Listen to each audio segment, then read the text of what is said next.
This is CGTN, China Global Television Network.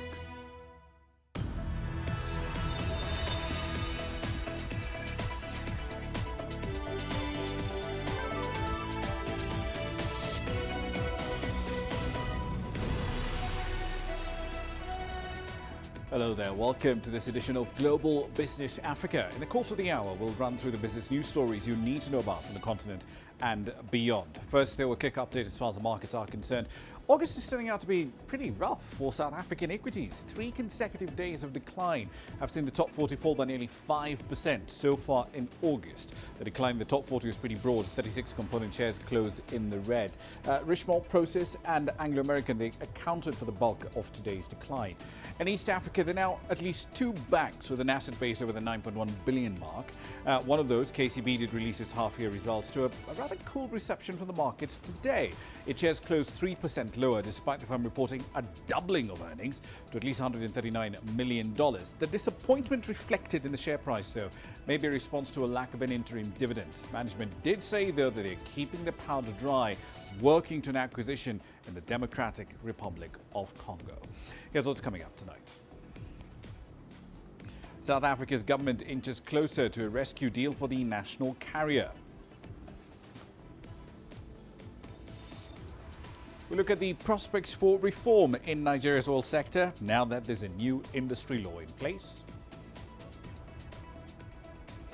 And prolonged chip shortages are forcing the global car giant Toyota to slash production dramatically in September.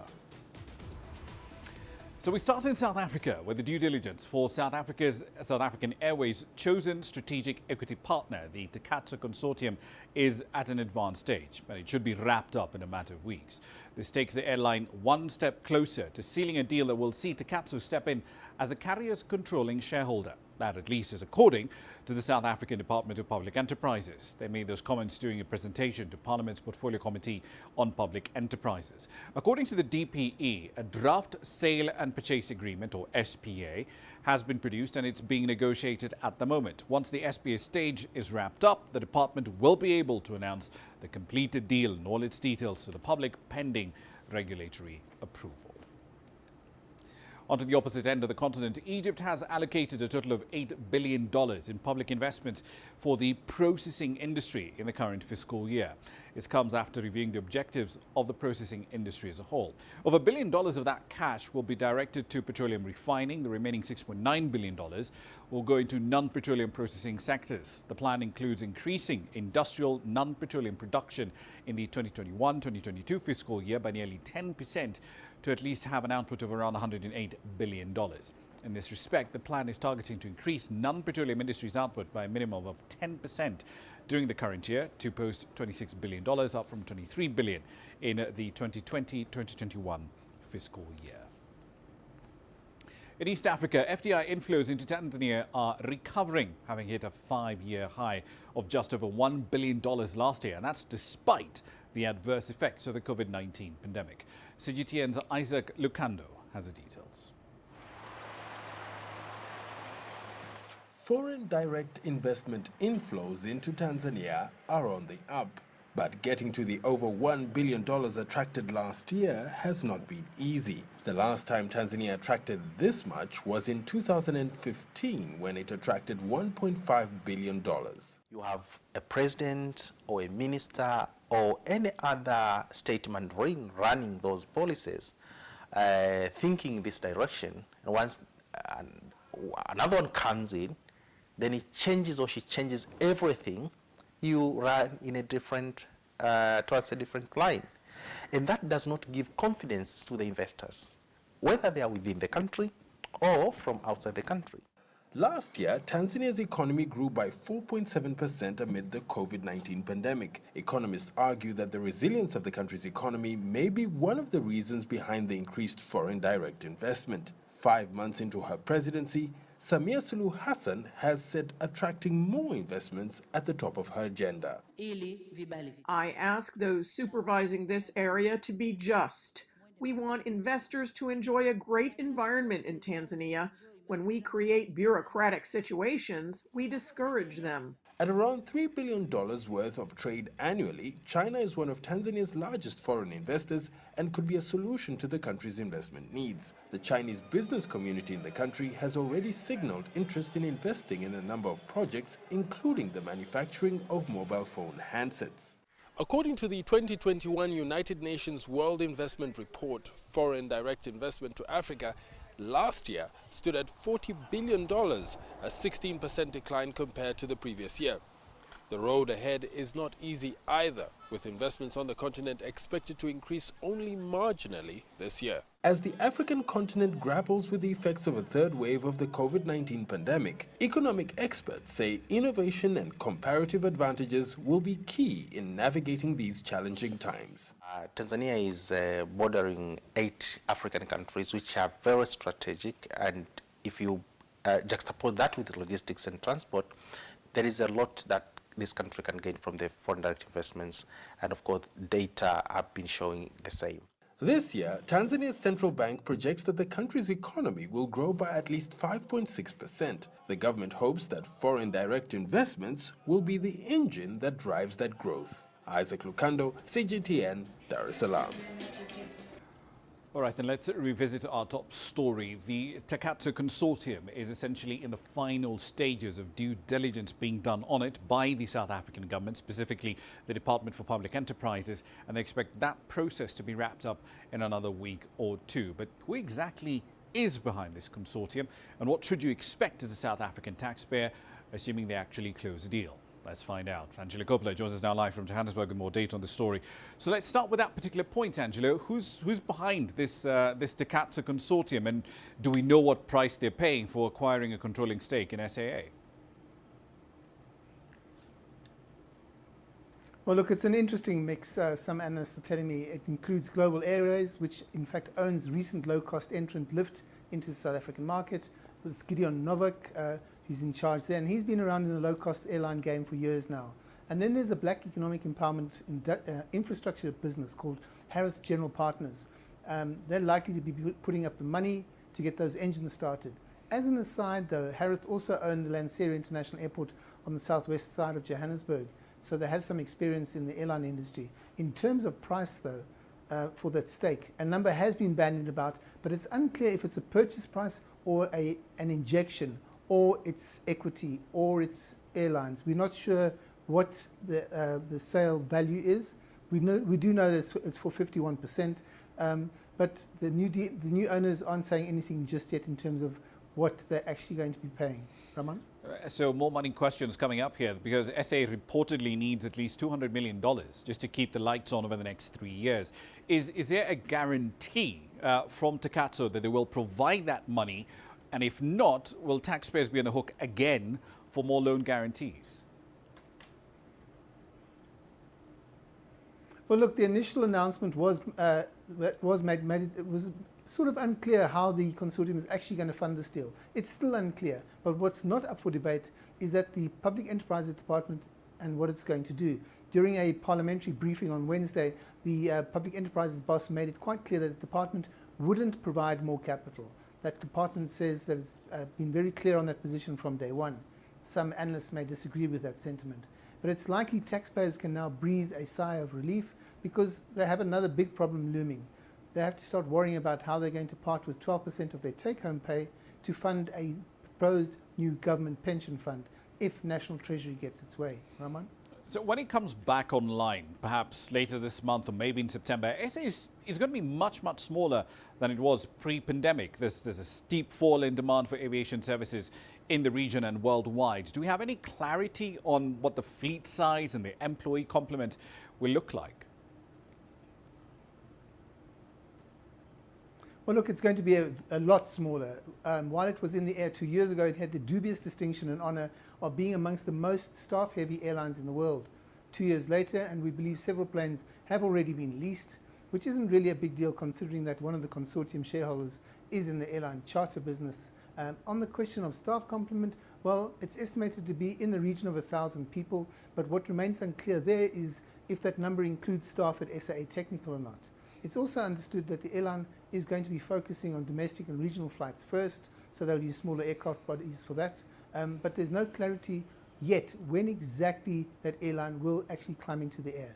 Ramah? Okay, one last question. So this deal, of course, does focus on SAA, but where does it leave its subsidiaries like Mango, Air Chefs, and of course the one you just mentioned, SAA Technical? Well, look, voluntary business rescue processes have commenced at Mango, in fact, and that's despite the 3 unions involved there trying to have that process regulated last week in the courts. The court processes would have actually given DPE, that's public enterprises, and management less wiggle room like they had when the SAA job was being done. Meanwhile, Mango promises to be paying last month's salary in full to staff, but the staff there are skeptical because they've been lied to before. Meanwhile, SAA Technical, well, they're retrenching, and we're told that money that's coming from government will be used to buy spares, pay outstanding salaries, and complete some long-term and long-standing maintenance contracts that they have on board. In terms of air chefs, well, they're also going to be retrenching. We understand that a portion of the government bailout there is probably going to be used to, guess what, pay outstanding salaries. Ramah? Indeed, it's going to be an interesting challenge to put this airline back on track. Angela Coppola, they're live in Johannesburg. Time now for a run through some company headlines.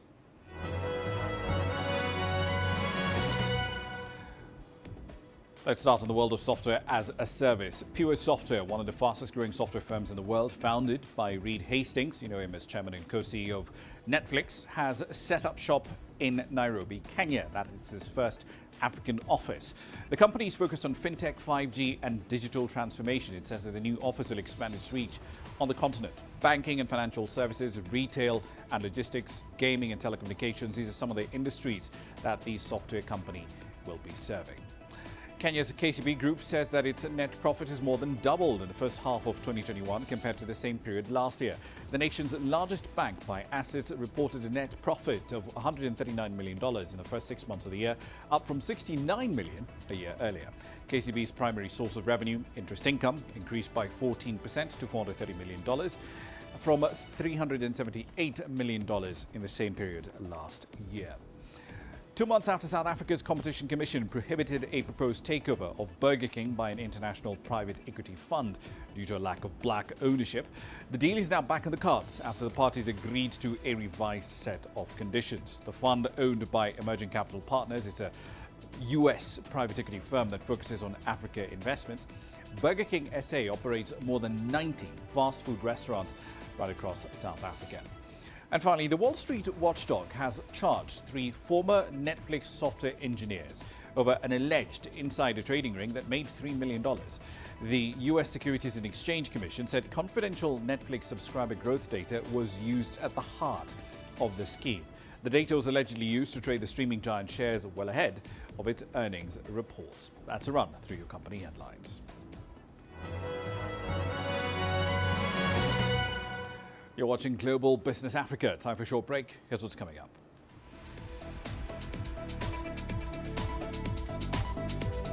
We'll take a look at the prospects of Nigeria's oil sector now that it has a new oil law. And trains are back on the rails in Uganda after the government there eased pandemic restrictions. The details coming up shortly. The world economy as we know it is about to change. Global business reports highlight emerging markets, developing countries, and dynamic sectors worldwide. We feature top analysts and newsmakers to provide perspectives on every facet of business. From an on-the-ground perspective, we provide you with balanced and objective assessments. Fast, sharp, and insightful. Global Business, only on CGTN. There's more to this place than just glorious landscapes. There's more to it than just, say, Table Mountain or glorious, endless salt flats. There's more to it than countries that are home to some of the deepest mines in the world. There is so much more to this place, even if it is home to some of the finest diamonds on the planet. It is the sheer diversity of the people who call Southern Africa home and the relentless drive to make it a better place that make it so special. And we know that because this too is home.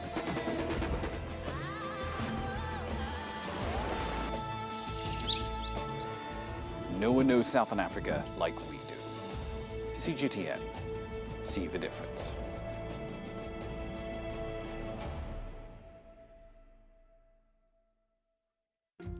Africa is the nexus of enterprise, and global business will tell you why it matters. From the mega investment projects to multi-billion-dollar mergers and acquisitions. Africa today collects, just in terms of revenues from taxes alone, $545 billion a year. If you take 10% of that and you devote it to the energy sector, problem solved. All this on Global Business, weekdays at this time on CGTN.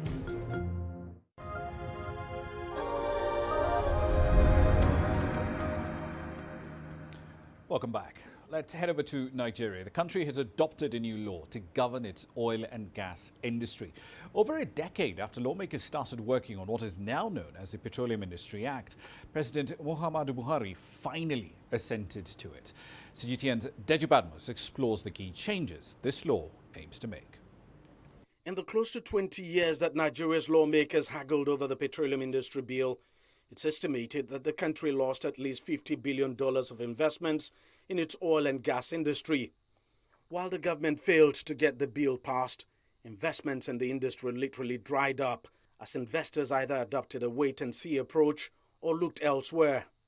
The passage of the new law is therefore expected to open a floodgate of investments in an industry which accounts for more than half of Nigeria's revenue and over 90% of its forex earnings. The philosophy behind this bill is to attract investors to Nigeria, to produce as much of this crude in the ground as possible. Now, that is what we want to achieve. The new act will see government oil monopoly Nigerian National Petroleum Corporation (NNPC) transform into a limited liability company, with the public allowed to own stakes in it. Two regulatory agencies will now regulate the oil industry in the country.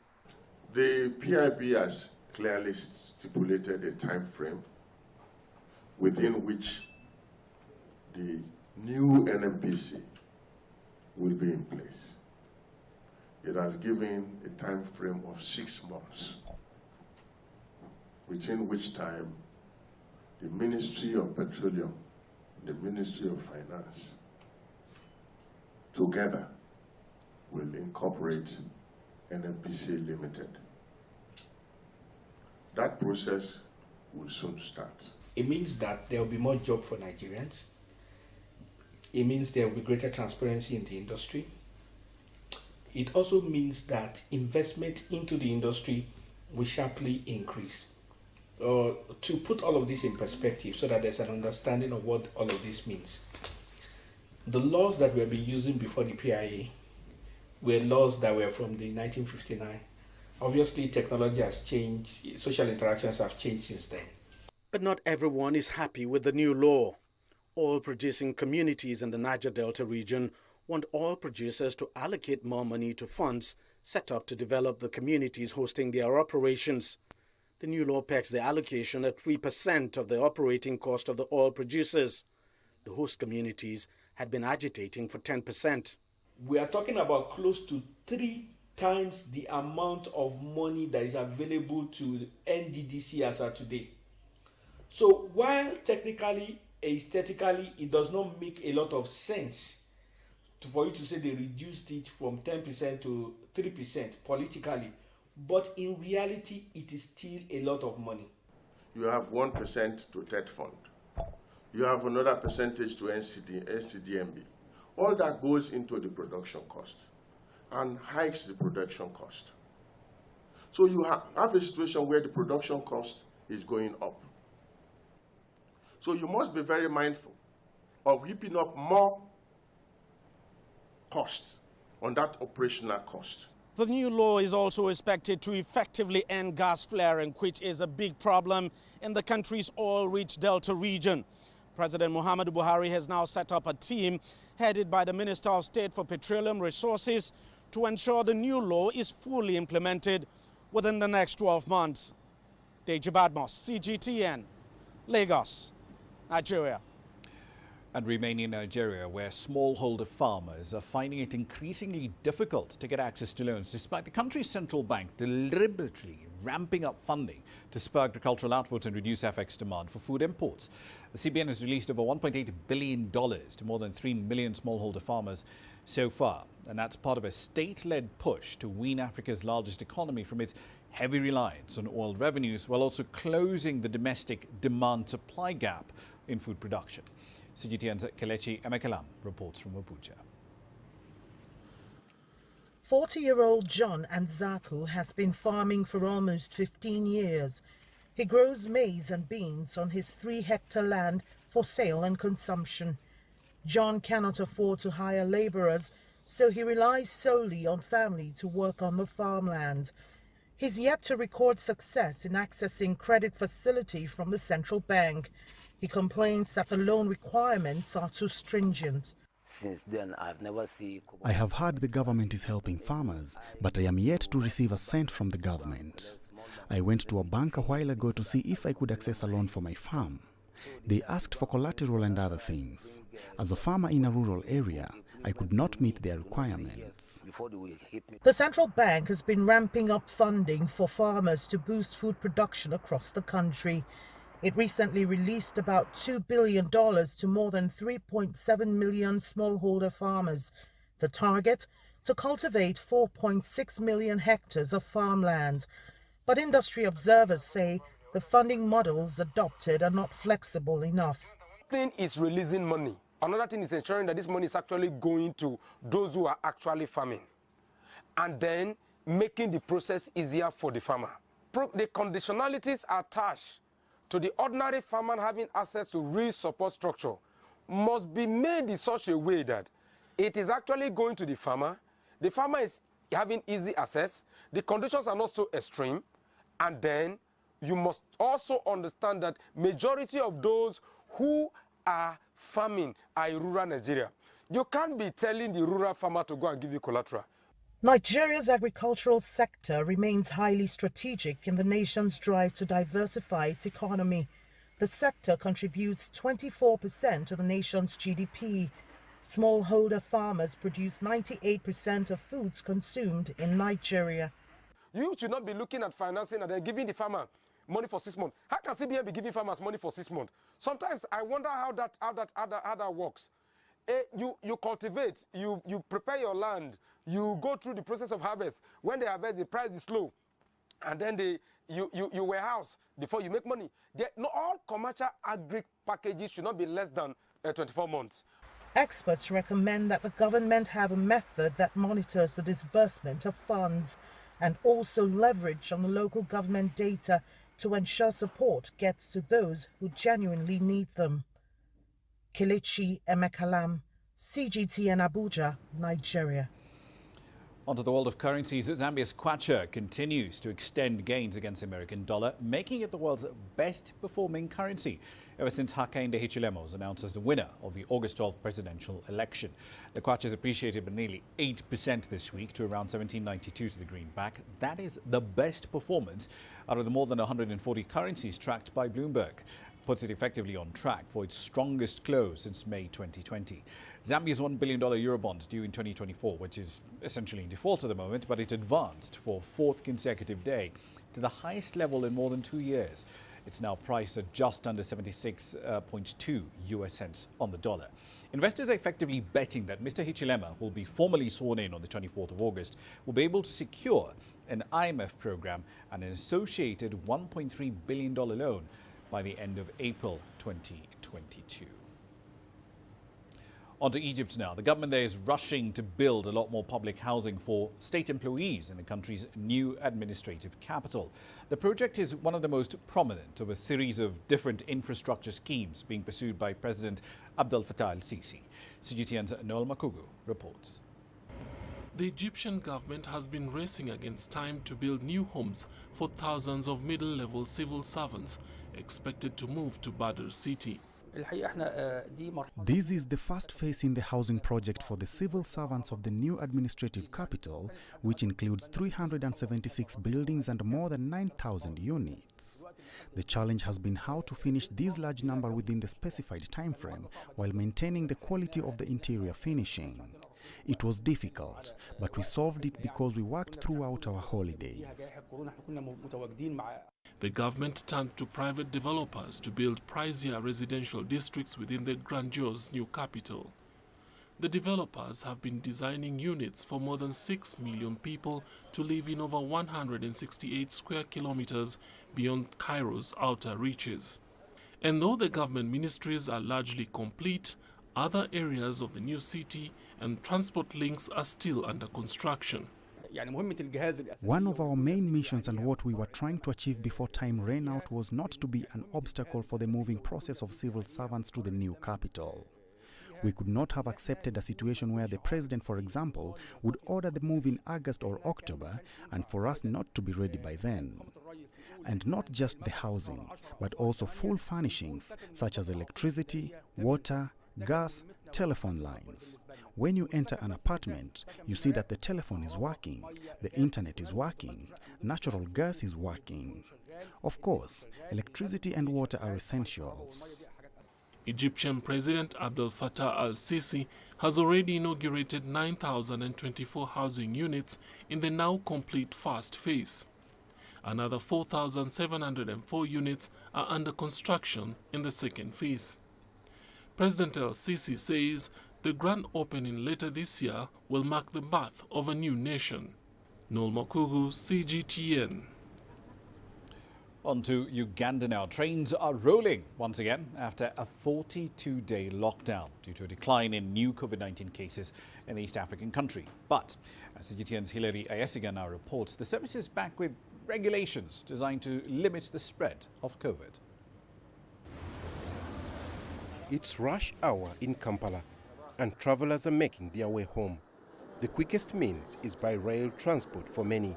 This train is convenient. First of all, it is timely.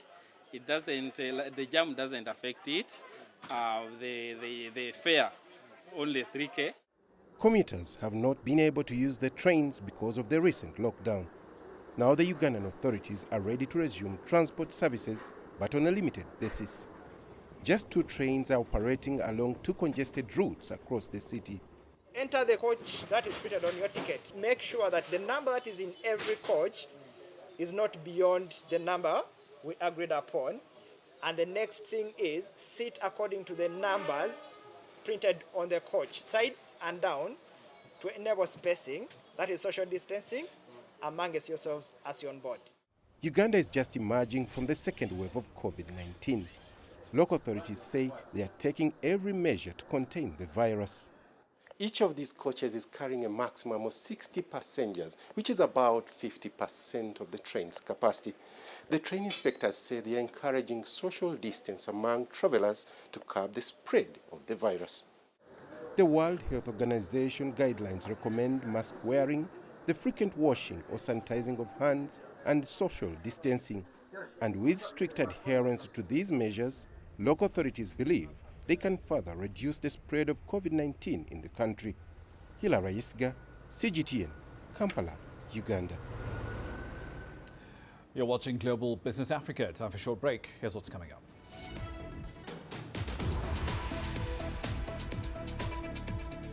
Prolonged chip shortages are forcing the global car giant Toyota to cut output in September. And revenues in Cuba are dwindling as the pandemic cripples tourism and foreign trade.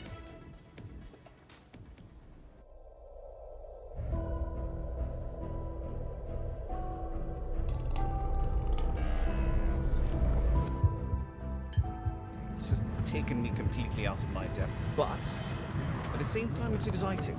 It's new, it's different, it's a challenge. It's really exciting.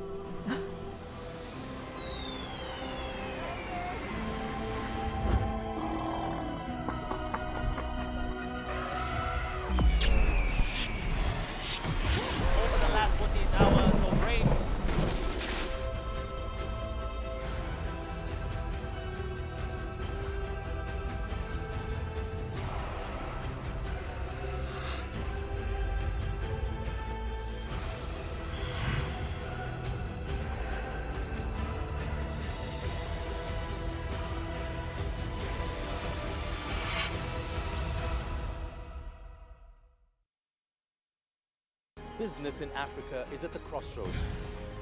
We celebrate those who are adopting and thriving despite the challenges, from grassroots to big businesses. Global Business takes you along for the ride as we track the making of a giant. Only on CGTN.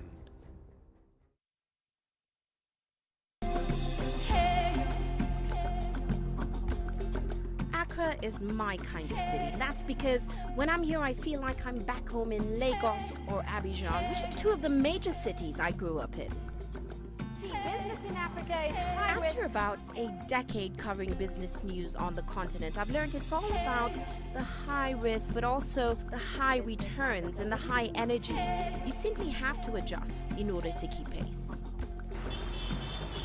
When I started out as a journalist, my dream was to open people's minds to the different perspectives. From the CEO in the boardroom to the trader out in the street, we all have different stories. From Accra to Addis Ababa, from Cairo to Cape Town, and I wouldn't have it any other way. Here at CGTN, we realize that Africa is on the move, and it's moving fast, but we're moving right along with it. I'm Ucheo Koronkwo, and I'm a business anchor and reporter at CGTN.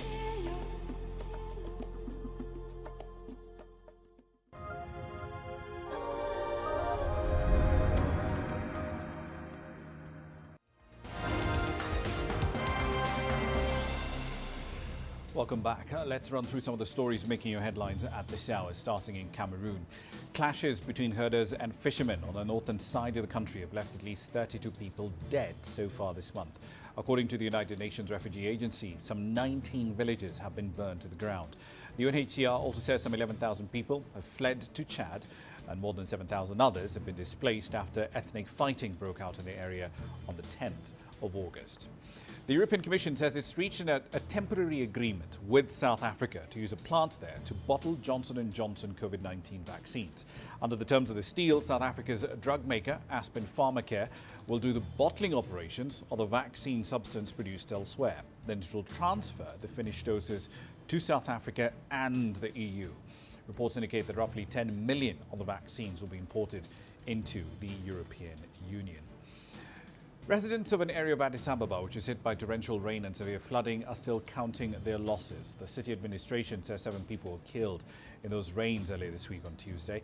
Authorities have asked residents to take the necessary precautions as heavy rains are still expected in the days to come. And finally, the US president is still defending his decision to pull out of Afghanistan altogether, saying the Taliban must decide if they want international recognition. He's also expressed concerns about the treatment of women in the country. In the meantime, protesters returned to the streets for a second day in several cities to rally against the Taliban. Witnesses say that several people were killed in the eastern city of Asadabad. As a run through your news headlines.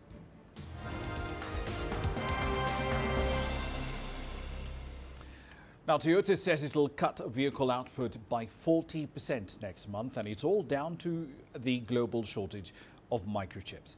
The world's biggest car maker had planned to make nearly 900,000 vehicles rolling off its production lines next month, but now it's cut that target to just 540,000 vehicles.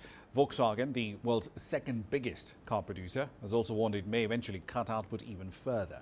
This pandemic has boosted demand for a whole range of appliances that use lots of processors to run different subsystems, and that covers everything from air conditioning, smartphones, TVs, games consoles, ordinary appliances like fridges and washing machines too. Toyota's other rivals, including General Motors, Ford, Nissan, Daimler, BMW, Renault, they've all scaled back production in the face of this global chip shortage. Until now, Toyota had managed to avoid doing the same, with the exception of extending summer shutdowns by at least a week in France, the Czech Republic and Turkey. So let's explore this in a bit more detail. Natalie Powell joins us now live from London with more data on this story. So Natalie, is this a global reduction in output, or is that 40% cut in September limited to just specific territories? Well, Well, Toyota is describing it as a slash in global production, saying the cuts include 14 of its factories in Japan and overseas. Now, according to the world's largest automaker by sales volume, it will reduce its planned global production by 360,000 vehicles in September, and of those, 140,000 will be at Japanese plants. The remainder, some 220,000 vehicle cuts, will be in the US, Europe and China, and other Asian countries as well. However, a spokesperson for a Toyota UK plant in Derbyshire has said that as far as it knows, they don't see any impact on UK production. And then, of course, Toyota has reiterated that it's still on track to meet a global production target of 9.3 million vehicles for the year ending in March, as this figure has already taken in certain risks, according to the company's CEO. Okay, so let's ignore for the time being, let's ignore that 4% decline in the share price that we saw in trading today. The share price on the firm is up nearly 16% so far in the year. It's mostly positively rated by analysts. So what's the value proposition that the market is seeing in Toyota, given not just the chip shortage, but also the erosion in consumer income that we're seeing due to the pandemic? Yeah, it certainly does seem surprising, given those circumstances, that the outlook for Toyota remains pretty positive. But to understand this, we really need to go back about a decade ago. After the Fukushima nuclear disaster in 2011, the Japanese company came up with a business continuity plan, introducing a policy of requiring suppliers to stockpile 2 to 6 months worth of chips.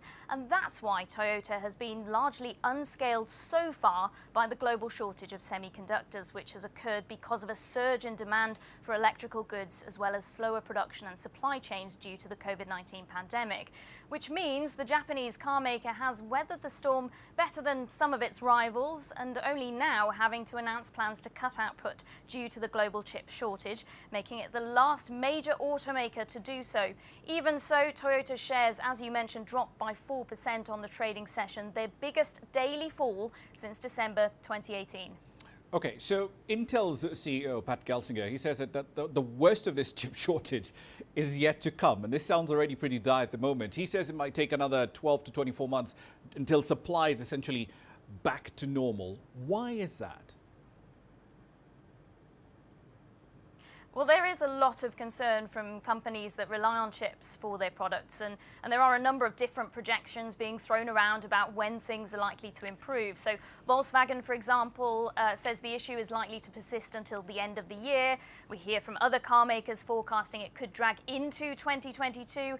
And then you've got the 12 to 24 months timeline from Intel, and that's because there's really been a perfect storm brewing. Lockdowns and the pandemic have caused global supply chain disruption, which looks set to worsen if COVID-19 cases continue to rise globally, and particularly in Asia, of course, which is home to a number of semiconductor plants.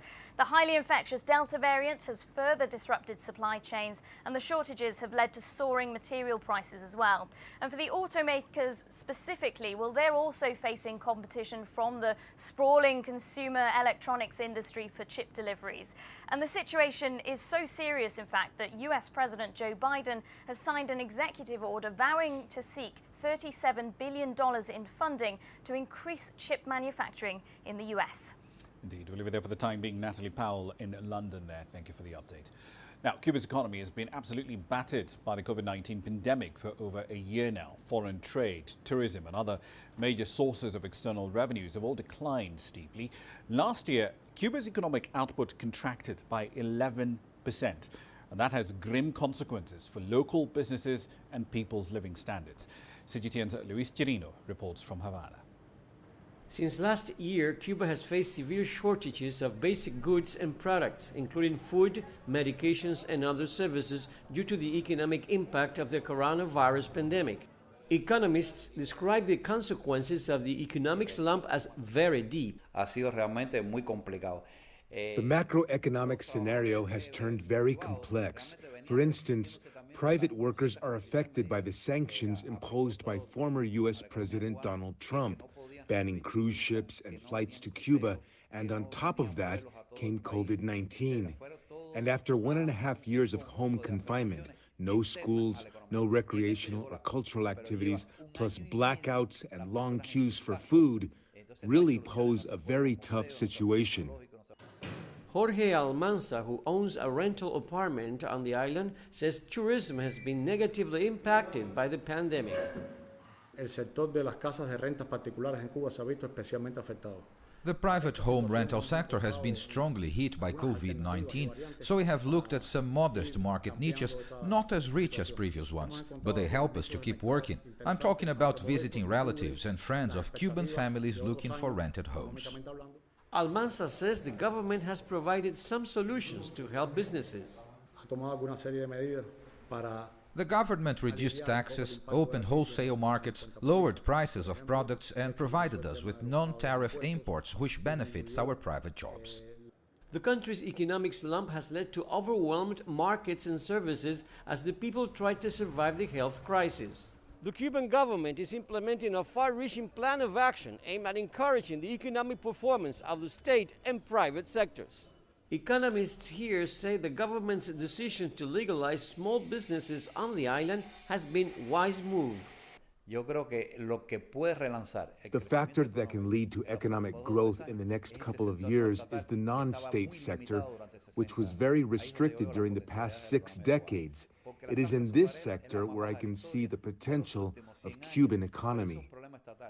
Cuban authorities say that if the GDP grows 6% in 2021 and next year, it could lead to the country's economic recovery by the end of 2022.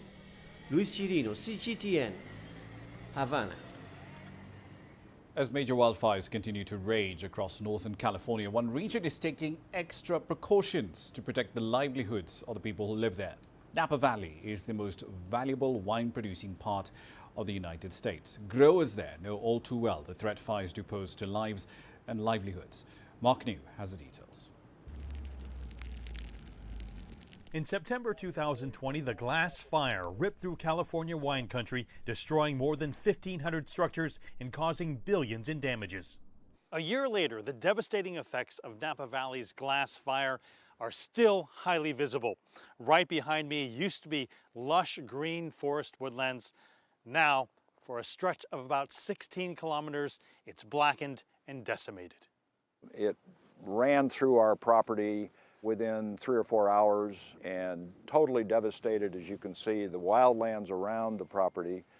But fortunately, our home and the property was saved by a combination of the vineyards that we have planted around the house and some strategic tree clearing and thinning that we had done.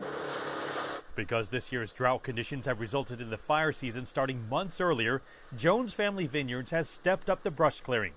Jones chairs the Fire Prevention and Mitigation Committee for the Napa Valley Vintners Trade Association.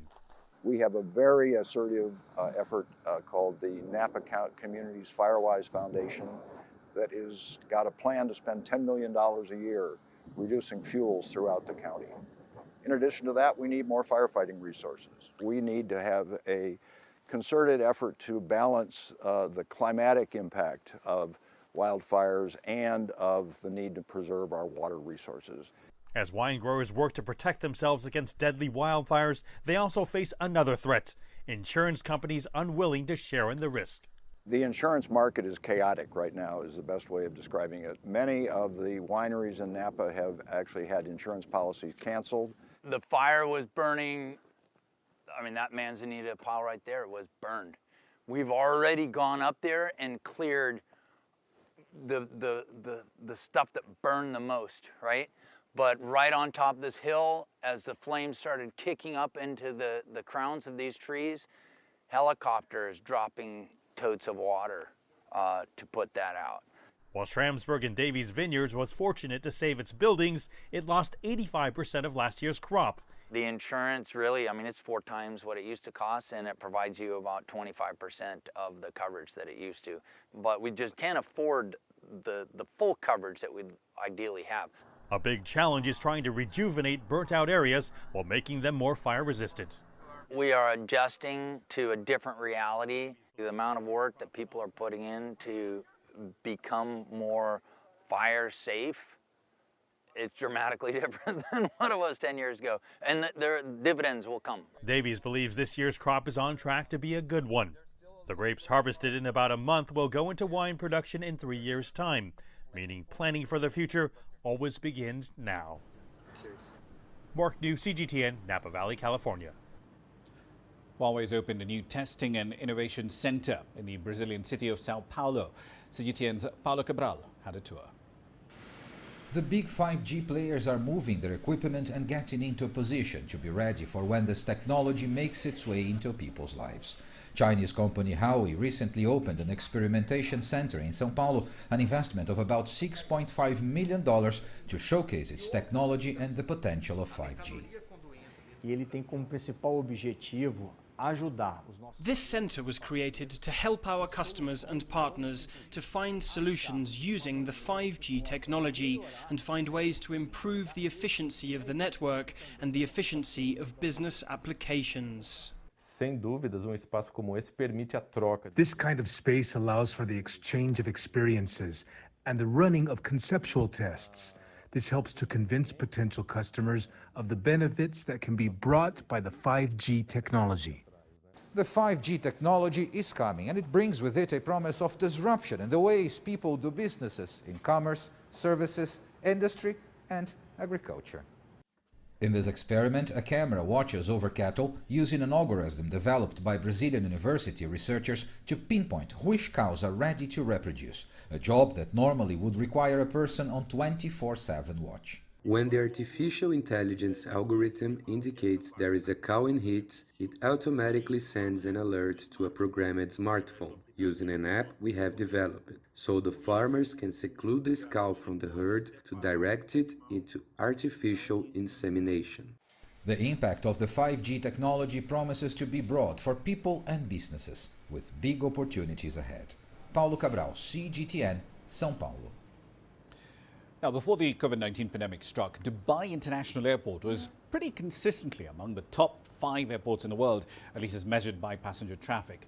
The pandemic, of course, slashed passenger traffic by over 70% in 2020, down to just about 25.9 million people.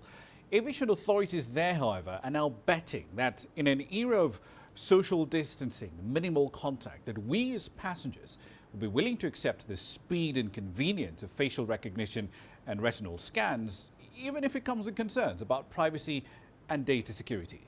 Jacob Greaves has that report on What's Hot. Breeze through immigration in less than 10 seconds. That's the claim Dubai's main airport is making after introducing facial recognition and retina scans. The thinking behind this will both speed up the immigration process and further remove unnecessary contact between people. In theory, once registered, you should be able to just remove your mask and wait. After check-in, which involves a passport to register, is a paperless and contactless walk-through immigration control. We were invited to test it out for ourselves. Select airport lounges and boarding gates are also now primed for processing biometric data. A lot of airports are now moving to biometrics, and it's very important for us to be ahead, and it's also important for us to provide what passengers want. So passengers want a fast process, a touchless process. They're now operating 122 smart arrival and departure gates. When we visited, it was largely the assembled media testing the kit, but there's already been some public adoption. Approximately around 154,000 already right now when we started. Most of them are happy, something new, but it will not be the end. Always we are looking for what's new, what we can do, what we can make it easier, how to save the timing. Dubai Airport appears to be banking on the idea that passengers will forego any privacy concerns in favour of speed and ease. But in the era of social distancing, there's also a business case for airports. Experts suggest biometric technology could help boost vital revenue in areas such as duty-free and retail, where people might be less inclined to queue. Imagine we're back to the capacity we were, even if it's somewhere down the line before the pandemic hit. And airports can lose, in many cases, over 50% of their capacity. So the only way to address that, if social distancing is still required, is to use technology to speed up processes. And of course, there are so many processes we go through, whether it is checking in ourselves, checking in bags, going through security, boarding. Some of those, of course, we're already getting familiar with doing at home, but many of those processes cannot be avoided. So using biometric data can really speed that up and reduce a challenge of social distancing. A potential boom for business or a biometric big brother. Either way, this could be the new face of air travel in the COVID-19 era. Jacob Greaves, CGTN in Dubai. A quick run through commodity prices for you. So August the 19th has been a rather interesting day. It's in a broad decline in the commodities we track on the programme. Copper and platinum on the spot market, 2% lower. Brent crude down by over 3%. In fact, Brent went as low as 65.57 in the session. Sorry, 66.57 in the session. Effectively, it takes it back to levels we last saw in May 2020. WTI also down by over 4% on the 6th consecutive day of decline for the US oil benchmark. Between the Fed making it clear its intent to roll back its asset purchase program, a resurgence in COVID in some Asian markets, OPEC Plus sticking to their output plan, and a much stronger dollar, oil prices are clearly being beset on many different fronts. Here's what's coming up next.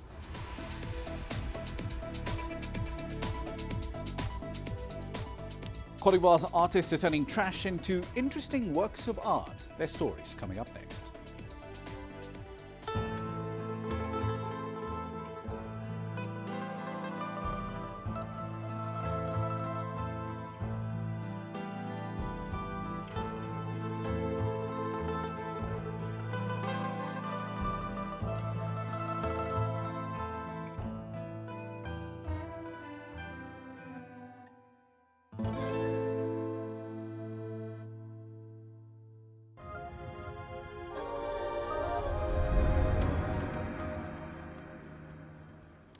Welcome back. Let's head over to Cote d'Ivoire, where one young artist is not just fascinated with trying to create vibrant masterpieces, but also determined to clean up the warm, sandy beaches of his home city of Abidjan.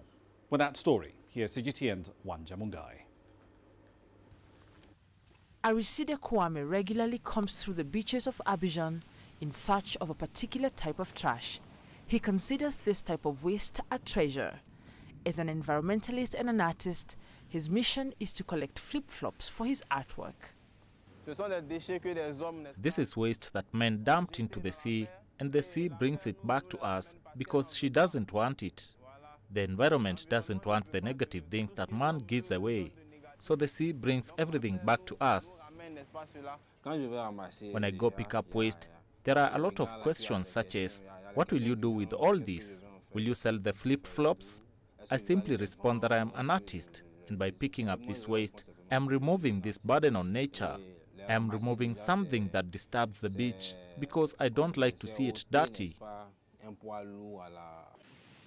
The United Nations statistics show that 13 million tons of plastic waste are dumped into the world oceans every year. The Ivorian commercial capital of Abidjan neighbors some of the most notorious sea polluters in West Africa, just like Accra, Ghana, and Lagos, Nigeria. The 26-year-old Ivorian has set up a workshop. It is here that he gets his creative juices flowing. He shapes the flip-flops into small shapes, faces and letters, then lays them on his canvas. His works address issues like climate change and social inequalities.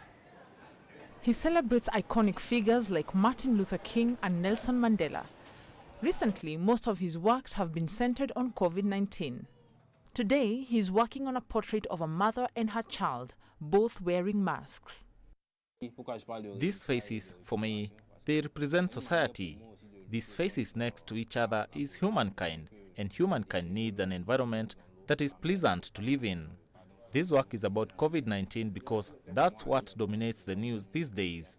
As an artist, I consider myself a witness of my time.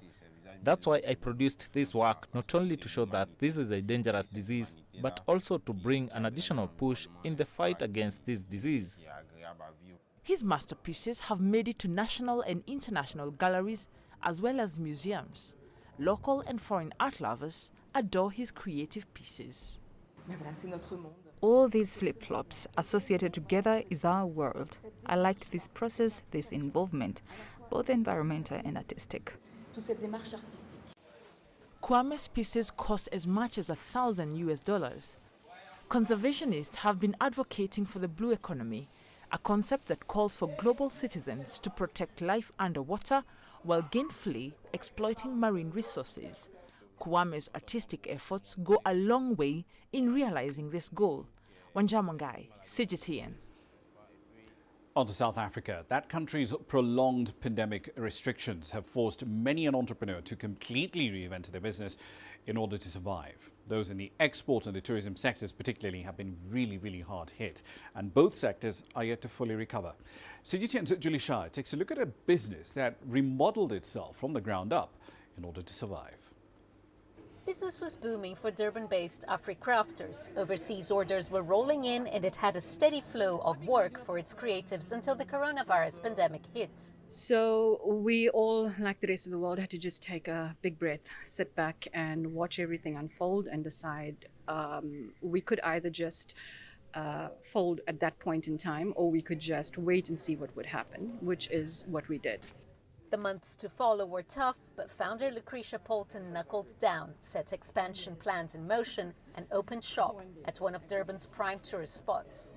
We had already had plans to come into Shaka Marine World. Part of our rollout plan was to enter a major tourist destination where we could start our flagship store. When lockdown eased off around about October, November last year, we opened in the hope that we could have recovered all of our losses over the December period. Unfortunately, we went into level 3, which then impacted us hugely again because we had no tourists. To worsen matters, KwaZulu-Natal was hit by the worst looting and violence in years, which disrupted supply chains and caused further reputational damage. It's been hard. And like those bags, it's a tourist that they love, and even the local, but not that much. I think it will come right, but I don't know when it will come right, but my hope is say it will come right. It has slowed down a lot, but it gave me enough time to also be able to come up with new designs. You see, during quiet times when everything is quiet and everybody's almost like dead, I get some time to come up with more creativity and innovate more. I try not to dwell into into the negatives too much. So I try to work more on what can I do in this current time that I'm facing, in changing my movements in the more positive direction. Poulton's business has barely stayed afloat, but she hasn't given up.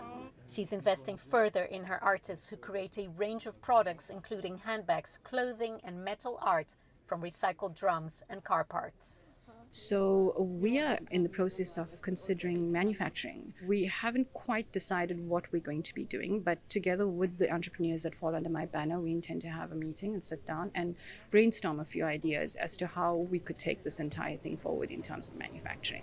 South Africa remains on lockdown level 3. The slow rollout of vaccines has held back economic recovery, but Poulton and many others are hoping the situation will soon start to turn around as the vaccine program gains momentum. Julie Shah, CGTN, Cape Town, South Africa. Small update on currencies as we wrap up the program. The South African rand is our focus. It's weakened by over 1% today, 1.2% in fact. It actually crossed over the 15 rand to the dollar mark. The currency has now lost at least 3.2% of its value against American dollar so far in 2021. We'll keep tabs on those currencies and plenty more. But that's it for this edition of Global Business Africa. As always, we'd like to hear your thoughts on the content you've seen on the program in the last hour. There are many ways to get your thoughts back to us, all of them on your screens right now. I'm Ramah Nyang in the Kenyan capital, Nairobi. Thank you for your company in the last hour. The World Today is up next from Washington, D.C.